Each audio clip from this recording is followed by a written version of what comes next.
स्वागत है एक बार फिर से आप सभी का R K R study CTET point YouTube channel पर। आज के वीडियो का हमारा टॉपिक होने वाला है सन्निकटमान। सन्निकटमान जो है ये गणित के नंबर सिस्टम चैप्टर का जो है उसी के अंतर्गत ये एक टॉपिक आती है जिसको अंग्रेजी में हम लोग अप्रोक्सीमेट वैल्यू बोलते हैं। इसी टॉपिक पर जो है आज का हमारा वीडियो होने वाला है। हम लोग इस वीडियो में सन्निकटमान के बारे में पढ़ेंगे और देखेंगे कि सन्निकटमान जो है किसी भी संख्या का जो हम लोग सन्निकटमान जो है किस तरह से निकालते हैं। सीटेट वगैरह के एग्जाम में ये जो है इस टॉपिक से 1 नंबर का क्वेश्चन पूछा जाता है। 1 नंबर का क्वेश्चन जो है हर बार आती है और इसलिए इन चीज़ों को हम लोग अच्छे से यहाँ पर देखने की क्लियर करने की कोशिश करेंगे।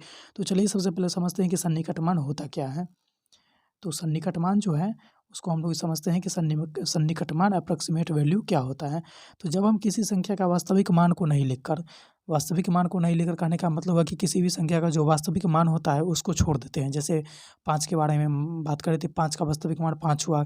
किसी संख्या में 5 अगर दहाई के स्थान पे है तो वहाँ पे 5 का मान क्या हो जाएगा, वहाँ पे 5 का वास्तविक मान जो है वो 50 हो गया। तो हम जो है क्या करते हैं, किसी भी संख्या का वास्तविक मान को नहीं लिखकर उसके निकट आधार वाली संख्या के आसन्नतः मान लेकर लिखते हैं तो उस मानों को उस संख्या का सन्निकट मान कहा जाता है। उस मानों को जो उस संख्या का क्या कहा जाएगा, सन्निकट मान कहा जाएगा, अप्रॉक्सीमेट वैल्यू कहा जाता है। यही सन्निकट मान होता है। अब हम बात करते हैं कि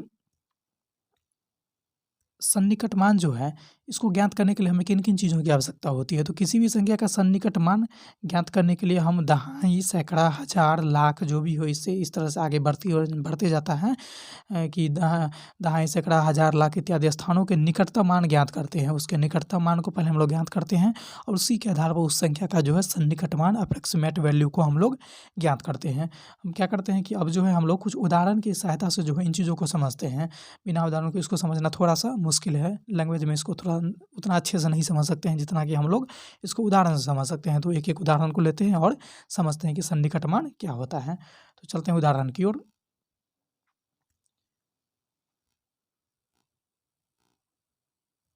सबसे पहला उदाहरण है हमारा कि एक क्वेश्चन को लिए हैं हमने यहाँ पर कि 589 का दहाई का सन्निकट मान ज्ञात करें। क्या है यहाँ पर कि 589 का दहाई का सन्निकट मान ज्ञात करने के लिए क्वेश्चन हम लोगों को दिया गया है। तो यहाँ 589 ये 3 अंक का ये जो अक्षर है, मतलब 3 अंक का ये संख्या है, इसमें क्या है कि हमको दहाई अंक का निकालना है। तो दहाई हम इधर से देखेंगे, जैसे 9 इकाई के स्थान पे हो गया, उसके बाद क्या है कि 8 क्या है, 8 है हमारा यहाँ पे दहाई के स्थान पे। तो 8 और 9 यानी कि दहाई के स्थान पे कौन सी संख्या हो गई, 89। अब हम लोग क्या देखेंगे कि 89 दहाई के स्थान पे है। दहाई में कौन कौन सी संख्या आती है, जैसे 2 अंक की संख्या आती है। तो दहाई का अंक यहाँ पे हम लोग का 89 है। तो यहाँ पे हम लोग गौर करेंगे कि 50 को मिडिल में रखेंगे। 50 क्या है कि इसको हम लोग बीच में रखेंगे और इसी से हम लोग तुलना करेंगे कि जो हमारा जो इसके बारे में हमको निकालना है सन्निकट मान, वो 50 से कितना, दहाई के लिए सिर्फ ये है। दहाई में हम लोग 50 को देखेंगे, फिर सैकड़ा की बात करेंगे तो वहाँ पर 100 देखा जाएगा, फिर हज़ार की बात करेंगे तो वहाँ पे हज़ार जो भी होता है इस तरह से देखा जाएगा, 500, 1000 जो भी हो। तो हम लोग यहाँ पे दहाई की बात करें तो दहाई में क्या देखेंगे कि 500 से हम लोग देखते हैं कि 89 जो है ये बड़ा है या छोटा है। तो 500 से 89 ज़्यादा है और 500 और 100 इन दोनों को हम लोग ध्यान में ये 50 और 100 इन दोनों को ध्यान में रखेंगे। तो हमारा बीच का संख्या क्या है, 89। 89 जो है वो हम देखेंगे कि 100 से मात्र 11 कम है और 50 से जो है वो थोड़ा ज़्यादा है। मतलब कि 11 कम ही है मात्र। ये किसके नज़दीक आ रहा है, तो ये जो है 100 के काफ़ी नज़दीक आ रहा है 89। तो इसका सन्निकट मान जो हम लोग निकालेंगे वो 89 को जो है 100 मान लेंगे। यहाँ पर 50 क्यों नहीं मानेंगे, क्योंकि 50 जो है इसके बीच का डिफरेंस थोड़ा ज़्यादा है और 100 का बीच का डिफरेंस जो है इसका बहुत कम है। तो जो जिसके नज़दीक रहेगा, 50 के नज़दीक ये नहीं है, 100 के नज़दीक, इसलिए इसको जो क्या है हम लोग मान लेंगे 89 को हम लोग 100 मान लेंगे यहाँ पर। तो 5 मेरा पहले था और ये सैकड़े का स्थान पर है, तो ये हो गया हमारा 500 और प्लस ये 89 को हम लोग क्या माना, 100 मान लिया। तो हमारा इस प्रकार से क्या हो जाएगा, 500 और 100 इन दोनों को जोड़ देंगे तो हमारा जो है वो सन्निकट मान क्या निकल के आ जाएगा, 600 निकल के आ जाएगा। इसका अप्रॉक्सीमेट वैल्यू क्या आ जाएगा कि 600 आ जाएगा। तो यही हमारा क्या हो जाएगा, आंसर हो जाएगा। चलिए अब हम दूसरे एग्जाम्पल की ओर बढ़ते हैं। दूसरा क्वेश्चन है हमारा कि 25,986 का सैकड़ा का सन्निकट मान निकालना है। हमने पिछले क्वेश्चन में दहाई को किया था। अब हम लोग यहाँ पे बात करेंगे 25,986 में किसका निकालना है, तो सैकड़ा का सन्निकट मान को निकालना है। तो ठीक उसी तरह से इसको भी समझेंगे। यहाँ पर क्या है कि 25,986 इसमें सैकड़ा का निकालना है। सैकड़ा बोले तो इसमें 3 अंक आएगा, 6 इकाई, दहाई पे 8 और सैकड़ा पे 9। यानी कि हमारा सैकड़ा में क्या कितना मान है यहाँ पर, तो सैकड़ा का टोटल मान है हमारा 986। 986 ठीक इसी को देखेंगे। 986 जो है ये सैकड़ा में आ रहा है, तो यानी कि ये 100 से लेकर के 1000 के बीच में आ रहा है। तो इसके बीच में कौन होगा सबसे मिडिल में, तो वो हमारा हो जाएगा 500।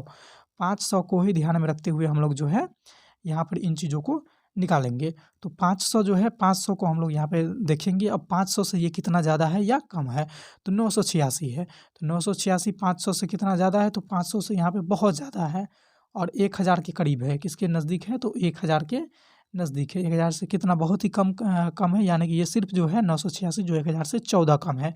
तो यहाँ पर हम लोग जो है 986 को 500 लिखना बेहतर नहीं होगा। हम लोग को ये 986 को कितना मानना होगा, तो 986 को 1000 मानेंगे। 1000 क्यों मानेंगे, क्योंकि 986 1000 के काफ़ी नज़दीक है। तो 1000 यहाँ पर हम लोग 986 को जो है 986 ना रख के वहाँ पे 1000 रख देंगे और बाद बाकी जितना भी संख्या है उसमें इन मानों को जोड़ देंगे। एक बार क्लियर कर लेते हैं। तो 986 जो है इसको 1000 माना हमने, और पहले से हमारा जो संख्या क्या था 25।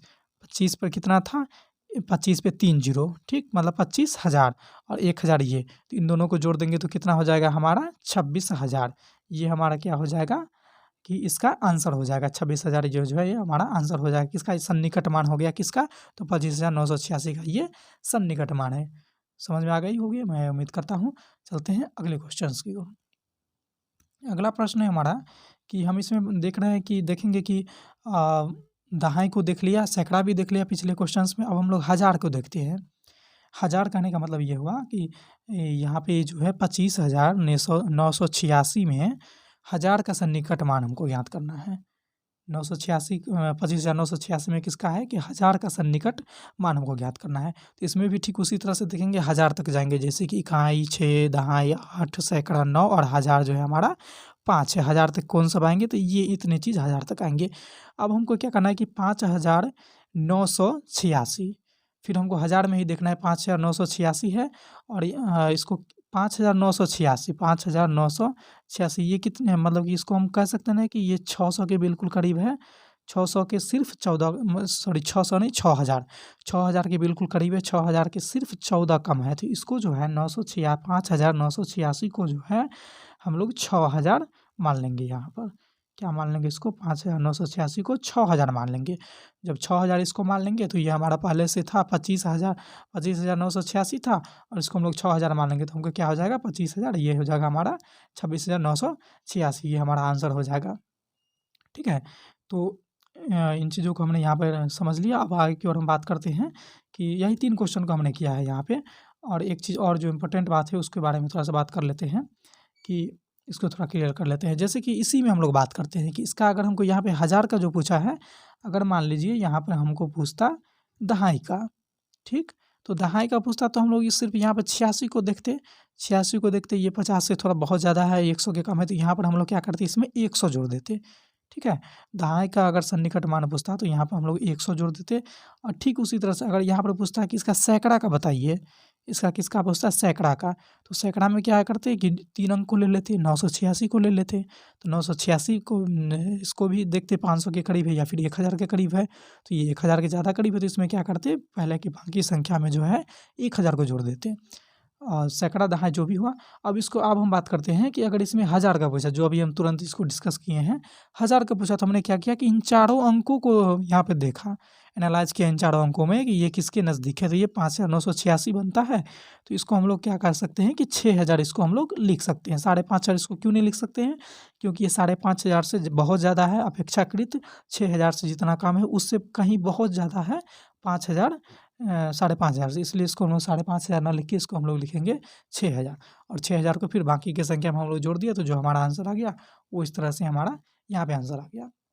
एक चीज़ और यहाँ पे बात करूँगा कि अगर किसी संख्या को लेते हैं, जो एग्जाम्पल में हमने नहीं लिया है यहाँ पर, अपने मन से उन चीज़ों को लेते हैं। जैसे कि हमको बात करना है कि 450, 450 का अगर हमको पूछेगा कि दहाई का सन्निकट मान क्या होगा, ये क्वेश्चन है हमारा कि 450 का दहाई का सन्निकट मान क्या होगा।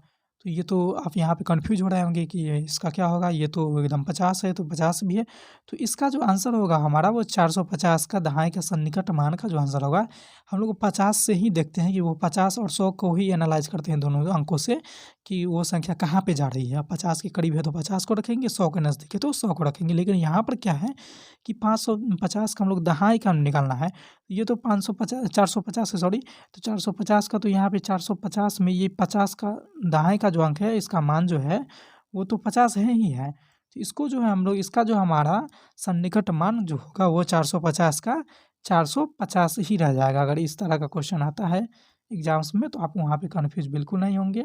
अब उसका आंसर जो है, जो भी रहेगा क्वेश्चन वही उसका आंसर हो जाएगा। अगर इस तरह का क्वेश्चन आता है, ये दहाई में है, सैकड़ा में भी पूछ सकता है, हज़ार में भी पूछ सकता है, लाख में भी पूछ सकता है, उससे ऊपर भी पूछ सकता है। ठीक है? तो आई होप कि ये आप सन्निकट मान को समझ गए होंगे। मैं उम्मीद करता हूँ कि आप इन सारी चीज़ों को समझ गए होंगे। यही आज का हमारा वीडियो था, सन्निकट मान अप्रॉक्सीमेट वैल्यू था। इनको आपने अच्छे से समझे। अगर इससे रिलेटेड कोई भी आपको कठिनाइयाँ हो रही हो तो आप हमें कमेंट के माध्यम से ज़रूर बताएँ। कमेंट के माध्यम से आप अपना फीडबैक जो है दें। और इंच का जो इस टॉपिक का जो है आप अगर नोट्स पढ़ना चाहते हैं या इससे रिलेटेड और भी नोट्स पढ़ना चाहते हैं तो आप गूगल पे जाइए, rkrstudy.net सर्च कीजिए। वहाँ पे आप जो वेबसाइट निकल के आएगी उसके मेनू बार में जाकर के आप वहाँ पे मैथ का नोट्स जो भी है वहाँ पे सेलेक्ट कीजिएगा और वहाँ से आप मैथ का नोट्स पढ़ सकते हैं। इस वीडियो में इतना ही, फिर मिलते हैं अगले वीडियो में। ये वीडियो आपको कैसी लगी इनका फीडबैक आप हमें ज़रूर दें। अगर कोई भी समस्या है उनको कमेंट में आप ज़रूर बताएँ। फिर मिलते हैं नए वीडियो में, नए सीटेट का एक धमाकेदार वीडियो लेकर आएँगे। तब तक के लिए बाय बाय। पढ़ते रहिए आप rkrstudy.net और गूगल हमारे यूट्यूब चैनल पर जो भी वीडियोज़ अपलोड है उनको पढ़ते रहिए।